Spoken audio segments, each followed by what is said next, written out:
তো হ্যালো বন্ধুরা, এটা আমাদের গঙ্গার মোড়ের প্যান্ডেল। তো ভিডিওটা ঝটপট শেয়ার করো আর সবাই ঝটপট চলে আসো। পরগনা রায়দিঘি বিধানসভার নন্দকুমারপুর গ্রাম পঞ্চায়েতের গঙ্গার মোড়ে দুর্গাপুজো এবছর বিশেষ তাৎপর্য নিয়ে অনুষ্ঠিত হচ্ছে।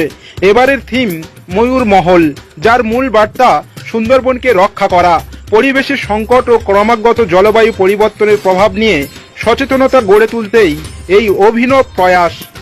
এই পুজো এবছর 17তম বর্ষে পদার্পণ করেছে।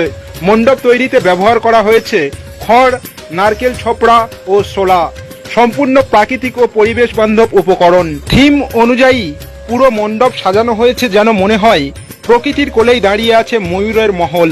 মণ্ডপের অলঙ্করণে রয়েছে সূক্ষ্ম কারুকার্য, যা গ্রাম্য শিল্পীদের হাতে তৈরি।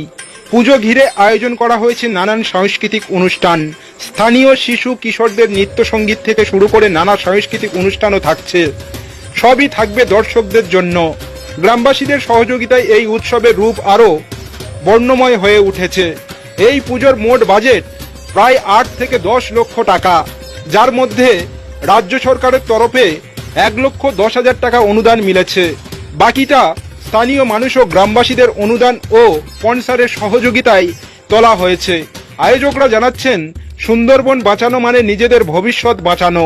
তাই আমাদের মণ্ডপে আসা